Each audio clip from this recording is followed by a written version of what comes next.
السلام علیکم ورحمۃ اللہ تعالی وبرکاتہ نحمدہ ونصلی ونسلم علی سیدنا و مولانا محمد رسولہ النبی الامین المکین الحنین الکریم الرؤوف الرحیم وعلی آلہ الطیبین الطاہرین وصحبہ الکرام المتقین المخلصین وجمیع الاولیاء والصالحین وعلینا معهم اجمعین اما بعد فقد قال اللہ سبحانہ وتعالی فی کلامہ العظیم فاعوذ باللہ من الشیطان الرجیم بسم اللہ الرحمن الرحیم محمد الرسول اللہ والذین معه اشداء علی الکفار رحماء بینہم تراہم رکعا سجدا یبتغون فضلا من اللہ ورضوانا صدق اللہ مولانا العظیم فقال اللہ سبحانہ وتعالی الی مقام آخر ان اللہ وملائکتہ یصلون علی النبی یا ایھا الذین آمنوا صلوا علیہ وسلموا تسلیما اللہم صلی علی سیدنا محمد وعلی آل سیدنا محمد وبارک وسلم۔ معزز مکرم سامعین ناظرین محترم، بزم طلباء قدیم و محبان جامعہ نظامیہ جدہ کے زیر اہتمام ہماری جو سیریز ماہ رمضان المبارک کے پہلے عشرے میں عشرہ مبشرہ کے مختصر سے حالات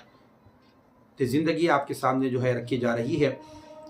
گزشتہ ہم نے جو ہے 8 دن سے عشرہ مبشرہ کے 8 شخصیات پہ ہم نے گفتگو کی، اور آج ہم عشرہ مبشرہ میں سے نبی شخصیت جن کا نام نامی حضرت سیدنا سعید بن زید رضی اللہ تعالیٰ عنہ ہے، اور آپ کے متعلق چند باتیں میں گوشت گزار کرتا چلوں آپ کے۔ پہلی بات تو یہ ہے کہ آپ کا نام نامی سعید، آپ کے والد گرامی کا نام زید ہے، تو اس وجہ سے جو ہے آپ کے نام کو آپ کے والد کے نام کے ساتھ اس طرح جو ہے سعید بن زید، پھر ان کے والد کا نام تھا عمرو، پھر ان کے والد کا نام تھا نفیل، تو اس طرح سعید بن زید بن عمرو بن نفیل بن عبدالعزیٰ، اس طرح جو ہے عرب کے اندر جو ہے ایک سلسلہ نسب کے طور پر پورے نام کو جو ہے پیش کیا جاتا تھا، یعنی والد کا نام، دادا کا نام، پردادا کا نام، ان کے ناموں کے ساتھ۔ اس طرح حضرت سعید کے والد گرامی، آپ کا نام نامی سعید بن زید، آپ زید کے بیٹے تھے۔ حضرت عمر فاروق رضی اللہ تعالیٰ عنہ سے رشتہ داری کے تعلق سے 2 باتیں آپ پہ گوشت گزار کرتا چلو۔ حضرت سعید بن زید رضی اللہ تعالیٰ عنہ کا حضرت عمر فاروق رضی اللہ تعالیٰ عنہ سے پہلا رشتہ جو ہے آپ چچیرے بھائی ہیں حضرت عمر فاروق کے، اور دوسرا رشتہ جو ہے حضرت سعید بن زید رضی اللہ تعالیٰ حضرت عمر فاروق رضی اللہ تعالیٰ عنہ کے خاص بہن بھائی بھی ہے، یعنی حضرت فاروق اعظم کی جو بہن ہے فاطمہ بنت خطاب، آپ ان کے خاوند، ان کے شوہر بھی ہیں حضرت سعید بن زید۔ اور دوسری بات یہ کہ حضرت سعید کی بہن تھی حضرت عاتقہ، ان کا جو دوسرا نکاح حضرت عبداللہ بن ابو بکر کی شہادت کے بعد حضرت سیدنا عمر فاروق سے جو ہے آپ کا نکاح ہوا تھا، تو اس اعتبار سے آپ حضرت عمر فاروق کے بہن بھائی بھی تھے، اور حضرت سعید کے بہن بھائی حضرت عمر تھے، تو اس طرح چچیرے بھائی بھی ہیں، اور ایک دوسرے میں آپس میں جو ہے نا رشتہ دارہ بھی رہی ہے، ان کے بہن بھائی تھے، آپ ان کے بہن بھائی تھے۔ اس طرح جو ہے حضرت سعید رضی اللہ عنہ کا یہ مقام بھی ہے کہ آپ اولین دور میں، یعنی سرکار دو عالم کے اعلان نبوت کے وقت میں جب سرکار نے اعلان نبوت فرمایا تو اولین لوگوں میں اسلام قبول کرنے والوں میں سے حضرت سعید کا بھی شمار ہوتا ہے۔ دوسری بات یہ ہے کہ آپ کی جو بیوی تھی فاطمہ بنت خطاب، حضرت عمر فاروق رضی اللہ تعالیٰ عنہ کی بہن، آپ نے جو ہے حضرت عمر فاروق سے بہت پہلے آپ نے اسلام قبول کیا۔ اگر آپ تاریخ کو پڑھیں گے، حضرت عمر فاروق رضی اللہ تعالیٰ عنہ کے ایمان لانے کی جو واقعہ ہے، اس میں سب سے بڑا حصہ جو ہے آپ کے ایمان لانے کا، آپ کی جو ٹرننگ پوائنٹ رہی ہے، جو آپ کی یعنی کفر کی طرف ہٹ کر ایمان کی طرف جب آپ آئے، تو یہ سب سے ٹرننگ پوائنٹ کا جو واقعہ ہے، جو آپ کی زندگی میں تبدیلی کا جو واقعہ ہے، وہ حضرت سعید بن زید حضرت فاطمہ بنت خطابی ہے۔ یعنی جب اس وقت آپ تلوار لے کے نکلے تھے حضور کی بارگاہ میں جا کے سرکار دو عالم کا کام تمام کرنے کے لیے، نعوذ باللہ، تو اس وقت ان کو ایک راستے میں جو ایک صحابی حضرت ابو نعیم فرمائے تھے پہلے اپنے گھر کی خبر لو، جاؤ اپنی بہن کی خبر لو، تو اس وقت حضرت عمر فاروق رضی اللہ تعالیٰ تلوار کا رخ موڑ کر اپنی بہن کے پاس گئے تھے، فاطمہ بنت خطاب کے پاس۔ اس وقت میں حضرت فاطمہ بنت خطاب اپنے خاوند حضرت سعید بن زید کے ساتھ حضرت خباب رضی اللہ تعالیٰ عنہ دونوں کو قرآن مجید پڑھا رہے تھے، تو اس وجہ بھی جو ہے اگر آپ پڑھیں گے تو پتہ چلے گا کہ حضرت عمر فاروق رضی اللہ تعالیٰ عنہ اسلام قبول کیے، اسلام کی طرف آئے، تو آپ کی بہن اور آپ کے بہن بھائیوں کا بہت بڑا حصہ رہا، کیونکہ تلاوت قرآن مجید کو سن کر حضرت عمر فاروق رضی اللہ تعالیٰ عنہ کے قلب کے اندر اسلام کی محبت آئی، اور بانی اسلام کی محبت بھی آئی۔ تو ناظرین سامعین محترم، یہ سعید بن زید رضی اللہ تعالیٰ عنہ اس وقت آپ حضرت عمر فاروق نے آپ کو بہت مارا بھی تھا، لیکن آپ نے فرمایا کہ اے عمر، تم جتنا بھی مارو مجھے گوارا ہے، مگر اسلام کو میں چھوڑنے کے لیے تیار نہیں ہوں۔ آپ کی بہن نے بھی یہی جملے فرمایا تھا۔ تو یہ حضرت سعید بن زید رضی اللہ عنہ اولین اسلام قبول کرنے والوں میں آپ کا شمار ہوتا ہے۔ اور آئیے آپ کے والد کے تعلق سے چند باتیں کوشش گزار کرتا چلوں۔ سعید بن زید کے جو والد تھے زید بن عمرو، وہ بت پرستی کے نازک بت پرستی جو ہے نا ترک کر کے انہوں نے جو ہے توحید اختیار کر لی تھی، یعنی آپ کے والد گرامی نے اسلام کو قبول کر لیا تھا۔ سیدہ اسماء بنت ابی بکر صدیق کہتی ہیں کہ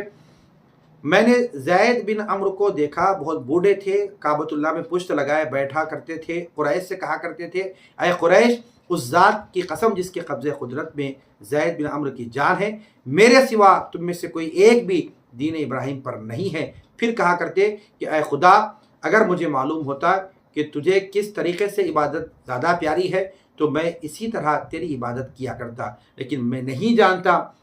پھر آپ فرماتے ہیں کہ ایک روایت میں یہ ہے کہ جب خانہ کعبہ میں داخل ہوا کرتے تھے تو کہا کرتے تھے یا اللہ میں حاضر ہوں، میں حاضر ہوں، میں حاضر ہوں، تو حق ہے، میں تیرا بندہ اور غلام ہوں۔ یہ کون؟ سعید بن زید کے والد گرامی کا یہ قول ملتا ہے۔ آپ فرماتے میں ان کلمات کے ساتھ پناہ مانگتا ہوں جن کے ساتھ ابراہیم نے پناہ مانگی تھی۔ یہ سیرت ابن ہشام وغیرہ میں حضرت سعید رضی اللہ تعالیٰ عنہ کے والد گرامی کے حالات بھی آپ کو ملیں گے۔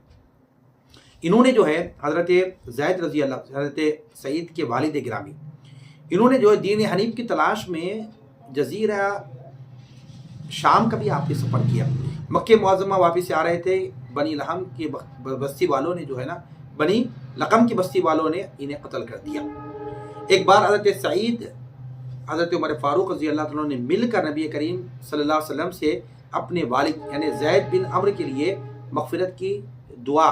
کروانے کے لیے حضور کی بارگاہ میں عرض کیا کہ یا رسول اللہ، میرے والد کے لیے آپ جو ہے دعا مغفرت فرمائے۔ تو اس وقت آقا علیہ الصلوۃ والسلام نے ان کے لیے دعا فرمائی، ارشاد فرمایا نعم فإنه يبعث أمة واحدة۔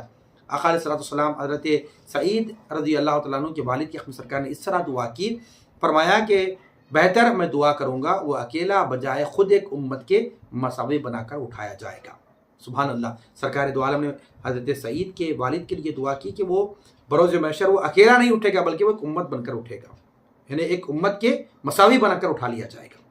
جائے گا۔ سرکار دو عالم نے ان کے لیے دعا فرمائی نعم فإنه يبعث أمة واحدہ، یہ اکیلی حیثیت نہیں رہے گی بلکہ ایک امت کی حیثیت کے برابر رہیں گے۔ کون؟ حضرت سعید کے والد حضرت زید کے لیے آقا علیہ السلام نے دعا فرمائی۔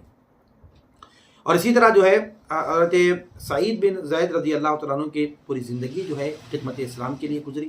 اور بڑی قربانیاں بھی آپ کی رہی، اور عشرہ مبشرہ میں جن کا شمار ہوتا ہے،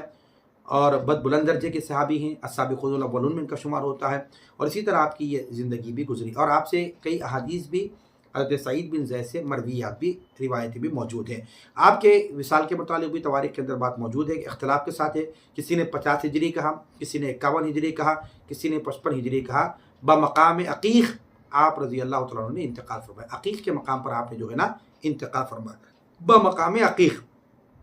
تو آپ کو جو ہے نا سعد بن ابی وقاص رضی اللہ تعالیٰ عنہ، حضرت عبداللہ ابن عمر نے آپ کو غسل دیا، یعنی حضرت سعید بن زید کے وصال کے بعد آپ کو غسل دینے والے حضرت عبداللہ ابن عمر ہیں، اور دوسرے سعد بن ابی وقاص رضی اللہ تعالیٰ عنہ کی ذات گرامی ہے۔ آپ کے جسم سے جو ہے خوشبو نکل رہی تھی اس وقت جس وقت آپ کو غسل دیا جا رہا تھا۔ سبحان اللہ۔ نماز جنازہ حضرت ابن عمر نے پڑھائی، قبر میں حضرت ابن عمر اور حضرت سعد بن ابی وقاص نے اتارا۔ غسل القعبہ کو پڑھ لیں گے تو پتہ چلے گا، یہ تفصیلات موجود ہیں۔ یہ چند باتیں میں نے آپ کے گوشت سے گزار کی ہے حضرت سعید بن زید رضی اللہ تعالیٰ کے تعلق سے۔ اللہ رب العالمین کی بارگاہ میں تسبیح دعا ہوں، پروردگار عالم ہم سب کو جمیع عشرہ مبشرہ سے محبت کرنے کی توفیق عطا فرما۔ وما علینا الا البلاغ، وآخر دعوانا الحمد للہ رب العالمین۔